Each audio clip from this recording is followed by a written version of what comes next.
আসসালামু আলাইকুম প্রিয় দর্শক সকলকে ডক্টর টিভির ঈদ আয়োজনের ঈদ আড্ডায় আপনাদের স্বাগত জানাচ্ছি। আমি আব্দুল গনি বিদ্বান রয়েছি আপনাদের সাথে। আর আজ আমাদের এই ঈদ আড্ডায় এমন একজন মানুষকে আমরা আমন্ত্রণ জানিয়েছি যাকে দেখলে সবার মন ভালো হয়ে যায়।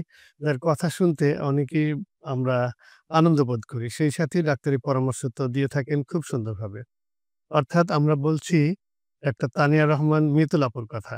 যিনি গাইনি অ্যান্ড অবস বিশেষজ্ঞ। স্বাস্থ্য অধিদপ্তরে রয়েছেন। চলুন আর কথা না বাড়িয়ে আপুর সাথে ১ম এই পরিচিত হয়ে নিই। আপু আসসালামু আলাইকুম। ওয়ালাইকুম সালাম। কেমন ঈদ আছেন? হ্যাঁ, হ্যাঁ, আমি খুব ভালো আছি। ঈদ মোবারক। ঈদ মোবারক। আ ঈদ চলে এসেছে। আমরা এখন ঈদের সময় পার করছি। ১ মাস সিয়াম সাধনার পর। তো রমজান কেমন কাটলো? রমজান আলহামদুলিল্লাহ ভালো কেটেছে।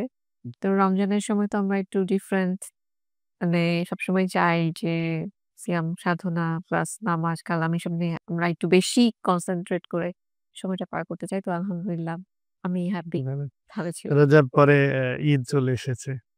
তো ঈদ ডাক্তারদের ঈদ একটু ভিন্নভাবে কাটে আমরা জানি। আমরা তো যারা চাকরিজীবী ব্যবসায়ী সমস্ত কিছু ছেড়ে দিয়ে রিল্যাক্সে থাকি, ফ্যামিলিকে সময় দিই, ঘুরতে যাই। কিন্তু ডক্টরদের এই একটা জায়গায় বাধা।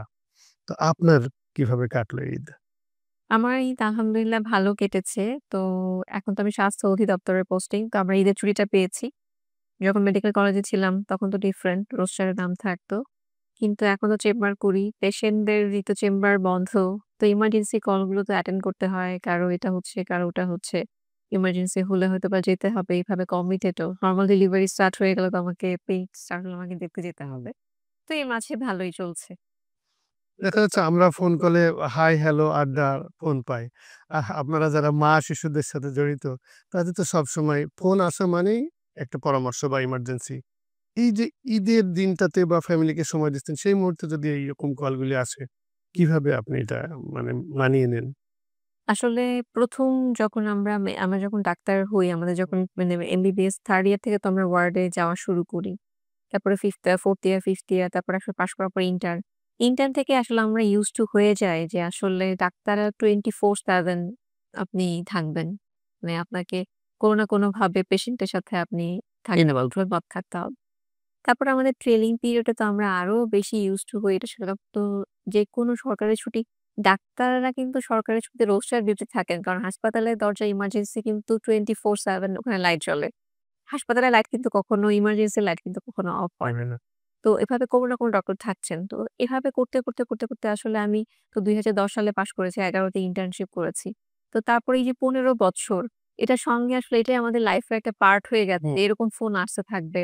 আমাকে ঈদের দিনও যেতে হতে পারে হসপিটালে। ঈদের দিন রাতের বেলাও আমাকে গভীর রাতেও ডেলিভারি হতে পারে। রক্তক্ষরণ হতে পারে রোগীর। আমাকে ওখানে থাকতে হবে। তো এটা মনের মধ্যে সেট আপ হয়ে গেছে। সেট আপ হয়ে গেছে। মানে পূর্ব প্রস্তুতি থেকে হ্যাঁ, যায় যে এটা এটা যেকোনো সময় ডাক আসতে পারে যেতে হবে। যেতে হবে। আমাদের ফ্যামিলিও এখন এটার সাথে used to। হুম। না ফ্যামিলিতে তো ভাইয়াও ডাক্তার, ভাইয়াও ডক্টর। আর কে আছেন ফ্যামিলি? আমার ফ্যামিলিতে আমার হাসব্যান্ড তো নেফ্রোলজিস্ট। আর আমার বাচ্চা আছে আমার একটা ছেলে। সে ক্লাস 7 এ পড়ে। তো আল্লাহর অশেষ রহমত যে সে মাশাআল্লাহ খুবই আন্ডারস্ট্যান্ডিং। সে বুঝে যে মা যেহেতু গাইনোকোলজিস্ট অন্য একটা মাকে বাঁচানোর জন্য আমার মা যায়। তো সে এটা নিয়ে ভালো বোধ করে। এটা আসলে আমার জন্য একটা বড় পাওয়া। না এটা খুবই ভালো যে এই যে বুঝতে শিখছে যে আপনি মানব সেবায় এভাবে সময় দিচ্ছেন এবং আম্মুকে সময় দিতে হবে, এটা মেনে নেওয়াটা আসলেই খুব ভালো। বাবা তোমার জন্য অসংখ্য ধন্যবাদ এবং আমাদের পক্ষ থেকে তোমার প্রতি অনেক শুভকামনা। আর এমন হয়েছে কিনা যে ভাইয়া এবং আপনি ঈদের দিনটাতেও আলাদা ঈদ করতে হচ্ছে এই দায়িত্বের বা প্রেশারগত কারণে? এরকম যেটা হয়েছে যখন আমি ট্রেনিং পিরিয়ড এ ছিলাম, তো আমার একটা ঈদের কথা মনে পড়ছে যে মানে আমাদের মর্নিং ডিউটি ছিল। হ্যাঁ। তো মর্নিং ডিউটি ছিল তো মর্নিং ডিউটি আমি ২ টার সময় চলে আসবো। জানার কথা। তো আমার হাসব্যান্ড তো মেডিসিনে উনাদের ইমার্জেন্সিটা আসলে অত বেশি না। আমাদের যেমন ইমার্জেন্সিটা থাকে এবং উনি আমার চেয়ে সিনিয়র। তো উনার ট্রেনিং আগে শেষ হয়ে গেছে। তো ঈদের দিন এরকম ছিল যে আমি আসার পরে আমরা শ্বশুরবাড়িতে আমরা ঈদ হুম। ঈদ করব। তো হচ্ছে আমরা যাবো আরকি। আমার ডিউটি পড়েছিল। তো দেখা গেল যে একদম আসলে রোগী তো আর বলে কয়ে আসে না। যখন কোনো ইমার্জেন্সি পেশেন্ট চলে আসে তখন কিন্তু আমাদের ম্যান পাওয়ার ও বেশি দরকার হয়। তখন আসলে রোস্টার যে হ্যান্ড ওভার করে আমি চলে আসবো সেই অবস্থাটাও থাকে না। তো তখন দেখা গেছে যে অনেক দেরি হয়ে গেল। আমরা ফিরছি আমি আর আমার সঙ্গে একজন ডাক্তার যকে সোনামণি কত আপু ছিলেন। মানে টিপটিপ বৃষ্টি পড়ছে। তেমন কোনো ট্রান্সপোর্ট ও পাচ্ছি না। আমরা ঢাকা মেডিকেল কলেজ থেকে শাহবাগ পর্যন্ত মোটামুটি হেঁটেই হ্যাঁ। তো ওইটাও আসলে একটা আমরা দুজন গল্প করছিলাম যে পেশেন্টটা সেভ হয়ে গেছে।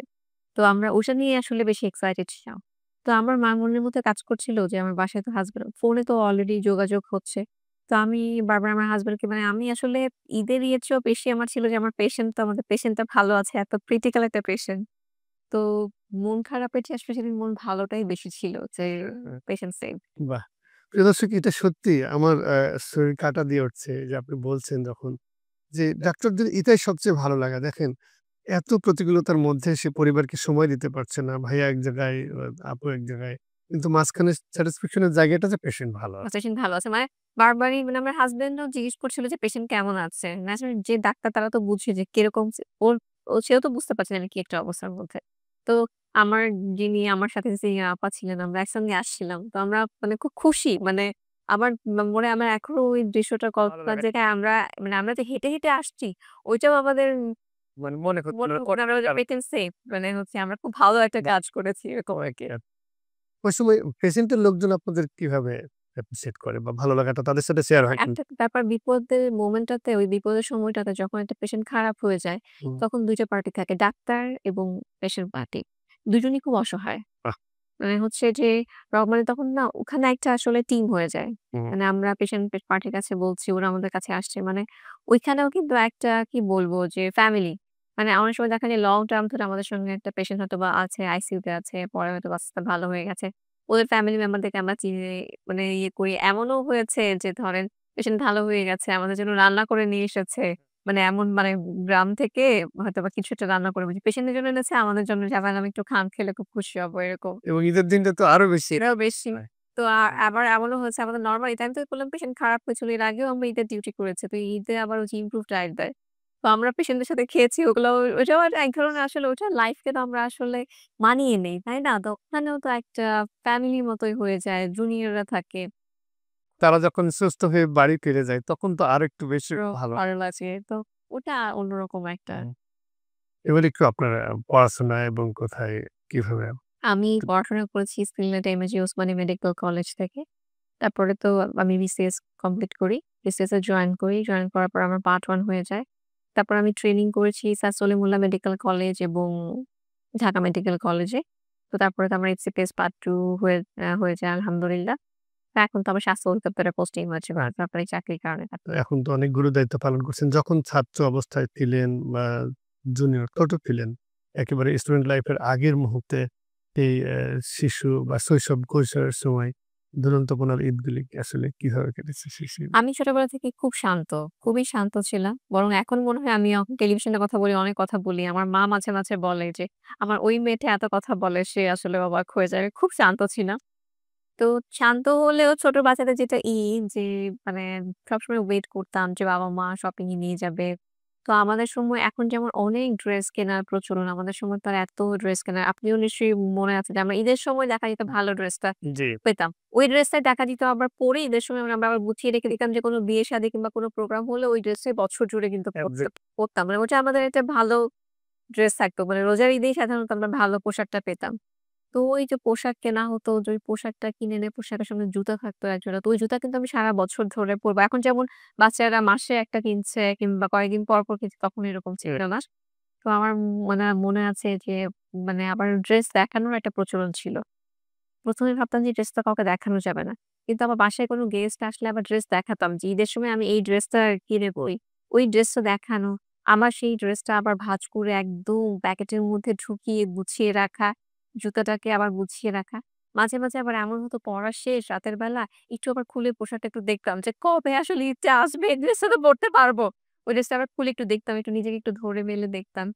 তো আবার ঈদের দিন কিভাবে সাজবো? তো সাজতে আমি খুব পছন্দ করি ছোটবেলা থেকেই।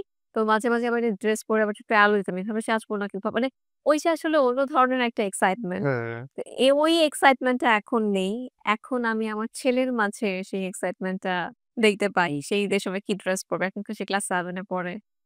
তো ফ্রেন্ডদের সঙ্গে তাকে পড়বে ঈদ তো করে এই যে সেই সময়ের তাদের আমাদের চিন্তাভাবনা আর এই নতুন যে জেনারেশন আমাদের সন্তানেরা এই পার্থক্য বুঝতে পারেন আপু যে কি ধরনের? পার্থক্য কিছুটা বুঝতে পারি। যেমন ধরেন আমাদের স্কুল রোজার সময় বন্ধ হয়ে গেলে তো আমরা ফ্রেন্ডের সঙ্গে অতটা কানেক্টেড হুম, থাকতাম হুম, না। হুম, হুম, এত ডিভাইস ছিল না, সোশ্যাল হুম, মিডিয়া ছিল না। সেটাই। কিন্তু এখন বাচ্চারা খুব কানেক্টেড।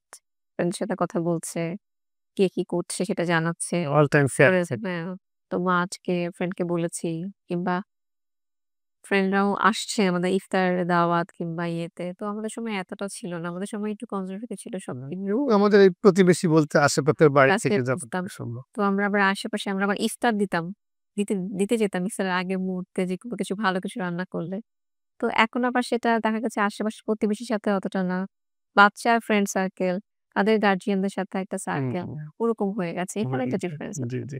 একটু আগে বলছিলেন আপনি যে সেই সময় স্বপ্নই থাকতো কিভাবে সাজবো, কোন পোশাকটা পরবো। এখন কি আসলে সেটা কাজ করে কেমন না? ঈদ উপলক্ষে দিতে হয় কিনা? এখন আসলে সেভাবে কাজ করে না। তো ঈদের আমি দেখলাম যে রোজার ১ম থেকে শুরু করে আমি আমার ছেলেরটাই সব ১ম কমপ্লিট করলাম যে কিভাবে ইয়ে করা মানে ও কি, কি চাচ্ছে সেটা। তারপরে ফ্যামিলির জন্য তো সবারই কিছু শপিং থাকে। নিজের জন্য আর কিছু আলাদা করে কিছু কেনা হয়নি। গিফট পেয়েছি। ওখান থেকে ভেবেছি ঠিক আছে এটা তো হয়ে গেছে আর তো লাগবে না। তো এরকম এখনো কি আরকি। সালামি নেন? হ্যাঁ, এখন মার কাছ থেকে সালামি পেয়েছি। ওই সালামিটা এখনো রয়ে গেছে। হয়ে গেছে।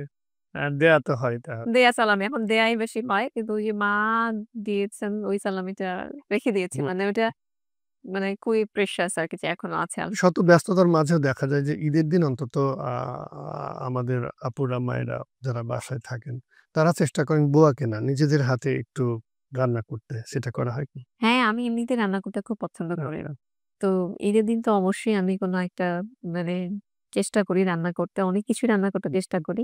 কিন্তু এখন চেষ্টাটাও আসলে সবকিছু আমার ছেলে মানে আমার ছেলে যেতে পারে। আগে আমরা যেমন গরুর মাংস ভুনা, রোস্ট রান্না করা এরকম।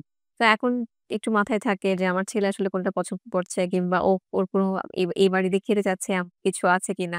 তো সারাদিনের মধ্যে একবার হলেও আমি রান্নাঘরে যাই। বাহ! আমার ছেলে আচ্ছা সিলেক্টে কি ভালো রান্না করেন? সবচেয়ে গরুর মাংস ভালো রান্না ও পায়েস ভালো রান্না করে প্রযোজক ভাইকে অনুরোধ করছি একদিন আপুর বাসায় দাওয়াত নেওয়ার জন্য। আমাদের টিম যাব যাচ্ছে। হুম, হুম। তো রান্না প্রসঙ্গে আসতে যাই হোক খুব আমার প্রিয় খাবার গরুর মাংস আর হচ্ছে খিচুড়ি এটা আমার খুব প্রিয়। তাহলে আপনার জন্য দাওয়াত রইল। অবশ্যই, অবশ্যই। প্রিয় দর্শক আসলে ডক্টররা শুধু যে মানে পেশেন্টদের সেবা দেন বা মানব সেবা করে যাচ্ছেন তা না। নিঃসন্দেহে আপুর কথা শুনে বলছেন যে আরো অনেক বিষয়ে পারদর্শী রানী আপু। এবারে আমরা একটু ভিন্ন প্রসঙ্গে কথা বলতে চাই। যে দেখা যাচ্ছে যে আমরা যারা শহরে থাকি তারা কিন্তু গ্রামের মানুষ। তো এই যে গ্রামের ঈদ আর শহরের ঈদের মধ্যে কোনো কিছু কম্পেয়ার করতে পারেন নাকি এখন সব একাকার মনে হয়? গ্রামে আমি ঈদ করেছি। আমার দাদার বাড়িতে ঈদ করা হয়েছিল। তো গ্রামে যে জিনিসটা হয় যে গ্রামে তো অনেকগুলো ছোট, ছোট বাড়ি থাকে। সবাই সবার বাড়িতে যায়। মানে ওখানে পায় সেমাইটা খুব প্রচলিত। একটু মেলা হয় বিকালবেলা। ঈদ মেলা হয়। ঈদ মেলা হয়। তো ওই মেলা অত বেশি বড় থাকে না। ওখানে অত কি বলবো লাক্সারি নাই কিন্তু ওখানে কেমন একটা আন্তরিকতা আছে। হুম, আ নাগরদোলা থাকে একটা হাতে দড়ি দিয়ে ইয়ে করা নাগরদোলা। তারপরে আরো অনেক কালারফুল জিনিসপত্র পাওয়া যায়। ওটা ভিন্ন রকম। আমার কাছে গ্রাম সবসময় খুব ভালো লাগে। মানে নিজের গ্রাম ছাড়াও দেখা গেছে যে গ্রামে যাওয়ার যদি কখনো সুযোগ হয়, আমি সবসময় ওই সুযোগটা নেয়ার চেষ্টা করি। হুম। আ গ্রামের মানুষের মধ্যে এখনো এতটা মানে কি বলবো এতটা ফাস্ট অ্যান্ড ফিউরিয়াস না ওদের লাইফটা। ওই শান্ত শীতলতা আছে একটা গ্রামে। আবার সে সাথে খুব একটা আন্তরিকতাও থাকে। ওই জিনিসটা আমাকে সবসময় খুব টানে। আপনি সোশ্যাল মিডিয়ায় অনেক জনপ্রিয় এবং ডক্টর হিসাবে তো বিশেষ করে আমরা জানি আপু একটা কথা আমরা মোটেও অস্বীকার করি না। যে ডক্টর দেখতে সুন্দর হয়, কথা বলতে সুন্দর করে পারে, হাসি মুখে পেশেন্টকে ম্যানেজ করে, তার কাছে খুব রোগীরা স্বাচ্ছন্দ্য বোধ করে। তো তেমনটা আপনার সবগুলি গুণই আপনার মাঝে রয়েছে। তো এই বিষয়টাকে কিভাবে আপনি নিচ্ছেন? যে বললেন যে খুব জনপ্রিয়। তো এই বিষয়টা আমি একদমই মেনে নিলাম না। তো এতক্ষণ ধরে সব কথা মেনে নিয়েছি। এটা নিয়ে আমি আপনাকে আমার ছোট্ট একটা মেমোরি শেয়ার করি। তো আমরা ৩ বোন। আমার ছোট বোন সবসময় দুষ্টামি করে বলে, "তুমি তো এত প্রোগ্রাম করো, তোমাকে তো কেউ চিনে না।" হুম, তো আমরা কথা বলতে, বলতে তো আমরা শপিং করছিলাম। শাড়ি কিনতে গিয়েছি বসুন্ধরা সিটিতে। তো আমরা একটা শাড়ি কিনেছি। তো যেহেতু আমি প্রোগ্রাম করি, আমার শাড়ি করতে খুব পছন্দ করি। আমার তো শাড়ি লাগে। কয়েকটা শাড়ি কেনা হয়েছে। তো এখন সেই যিনি দোকানদার তিনি ভাই বলছেন যে, "আপা আমি কিন্তু আপনাকে চিনতে পেরেছি।" তো আমি তো খুব ভাব নিয়ে আমার ছোট বোনের দিকে তাকালাম যে এক্ষুনি বলেছে কিন্তু যে আমাকে চেনে না কেউ। তখন ওই ভদ্রলোক বললেন একটু পরে যে, "আপা আপনি যে লাইভে এসে শাড়ি বেচেন ওই আপাটা না?" আমি আচাকে চিনতে পেরেছি। তো তখন তো আমি খুবই বিব্রত হয়ে গেলাম। আমার বোন বলল, "তোমাকে না চিনতে পারাই ভালো।" এবার ভাই আপনি নিশ্চয়ই আপনার উত্তর পেয়ে গেছেন। হ্যাঁ, না আমি এটা মোটেও একমত না। কারণ আপনার মতো অনেকেই শাড়ি বিক্রি করে এটা সত্য। কিন্তু অনেকেই যে চিকিৎসা সেবা দিয়ে যাচ্ছেন, সুন্দর উপস্থাপনা করছে, সেদিক দিয়ে আপনি অনেক জনপ্রিয়। আমি বলি, এক যার সোসাইটি থাকে, শাড়ি বিক্রেতারা শাড়ির কথাই বলবে। না, শাড়ি বিক্রেতা অবশ্যই হচ্ছে মানে আমি শাড়ি বিক্রেতাকে তো কখনোই ছোট হিসেবে দেখি না। কাজই সুন্দর এবং ভালো সৎ সকল কাজ। কিন্তু আমি বলতে চাচ্ছি যে ভাইয়া আপনি যেটা বললেন যে আমাকে সবাই চিনে কিংবা আমার বোন যেটা আমাকে বলেছিল, তো আমি এই স্টোরিটা আমার খুব পছন্দ। তো আমি প্রায় অনেক জায়গাতেই যে আমাকে যখন বলে যে আপনি সোশ্যাল মিডিয়াতে কাজ করেন, আপনাকে কেউ চিনে কিনা কিংবা এটা সেটা তখন আমি এই গল্পটা বলি, এটা বলতে আমার খুব ভালো লাগে। তো তখন উনাকে আসলে উনি তো দেখেছেন যে আমি এতগুলো শাড়ি কিনেছি। তো তার কাছে হয়তোবা কারো সাথে মিল লেগেছে। সে আবার ভেবেছে যে হয়তোবা উনি শাড়ির বিজনেস করে। কিন্তু তো এসে সোসাইটির কাছে আপনি খুবই জনপ্রিয় এবং একজন গুণী মানুষ। তো ঠিক আচ্ছা, খুব মজা পেলাম আপনার এক্সপেরিয়েন্সটা। একটু আ শেষের দিকে আছি আমরা এখন। সর্বশেষ একটু পরামর্শ চাইবো আপনার কাছে। বিশেষ করে আ অনেক মা-বোনেরা আছে, প্রেগন্যান্সি আপুরা আছেন বা ছোট শিশু নিয়ে তারা এই ঈদে গ্রামে যাচ্ছেন, আবার শহরে ফিরবেন। এই যে যাত্রাপথে তাদের কি ধরনের সাবধানতা বা সতর্কতা অবলম্বন করতে হবে? এ ব্যাপারে যদি একটু পরামর্শ দেন এই সরাসরি। ব্যাপারে যে পরামর্শটা নিতে চাইবো যে যারা প্রেগন্যান্ট রয়েছেন, তারা আসলে বিশেষ করে ফার্স্ট ট্রাইমেস্টার এবং লাস্ট ট্রাইমেস্টার ১ম ৩ মাসে এবং শেষের ৩ মাসে দূরের যাত্রাটা আসলে এভয়েড করাই ভালো। অনেক সময় দেখা যায় যে পথে লেবার পেইন উঠে যায় কিংবা অনেক বেশি কেওয়াস, অনেক ভিড়, ঈদের সময় প্রচন্ড ভিড় হয়। তারা আসলে যেই জায়গায় আছেন সেখানে ঈদ করাটাই ভালো হবে। তারপরে যদি যেতে হয় সেক্ষেত্রে এক্সট্রা কশন নিয়ে সচেতনতা অবলম্বন করে অবশ্যই যেতে হবে। এবং দূরের যাত্রা যারা ঈদ করতে বাড়িতে যাবেন, তারা অবশ্যই সতর্ক হয়ে যাবেন। কারণ এই সময় এত ভিড় থাকে, ছোট বাচ্চা থাকে। সকলের বাচ্চাদের প্রতি খেয়াল রাখবেন। আর ঈদের জন্য আমি যেটা বলব, সবাই পরিবারকে সময় দিন। আপনার সন্তানদেরকে সময় দিন। এখন কেন জানি আমার কাছে মনে হচ্ছে যে মা-বাবার সাথে সন্তানদের একটা দূরত্ব তৈরি হচ্ছে। তো এই দূরত্বটা কাটিয়ে আমাদেরকেই উঠতে হবে। এই তো। খুব সুন্দর করে বলেছেন। অল্প কথায় অনেকগুলি বিষয় তুলে ধরেছেন আপু। আপনাকে স্টুডিওতে পেয়ে সত্যি আমাদের খুব ভালো লাগছে। নিশ্চয়ই দর্শক আপনাদেরও ভালো লেগেছে ডক্টর টিভির ঈদ আড্ডার এই আয়োজনে তানিয়া আপু আসাতে। অসংখ্য ধন্যবাদ জানাচ্ছি আপু আপনাকে আমাদের স্টুডিওতে আসার জন্য। ধন্যবাদ আপনাকেও। আপনাকেও ধন্যবাদ। ঈদ মোবারক। ঈদ মোবারক। প্রিয় দর্শক এই ছিল আমাদের আজকের আয়োজন। এই ছিল আমাদের ঈদ আড্ডা। এতক্ষণ আমাদের সাথে ছিলেন গাইনি অ্যান্ড অবস বিশেষজ্ঞ ডক্টর তানিয়া রহমান মিতুল। আপুর কথাগুলি নিঃসন্দেহে আপনারা শুনেছেন, বেশ ভালো লেগেছে। তার পরামর্শগুলো আমরা যদি মেনে চলি, তাহলে এই ঈদ আনন্দ, ঈদ উপভোগ আমাদের আরো বেশি আনন্দময় হবে। সবার প্রতি সুস্বাস্থ্য, সুন্দর জীবন প্রত্যাশা করে আরো একবার সবাইকে ঈদ মুবারক জানিয়ে আমি আব্দুল গনি বিদ্বান বিদায় নিচ্ছি। আল্লাহ হাফেজ।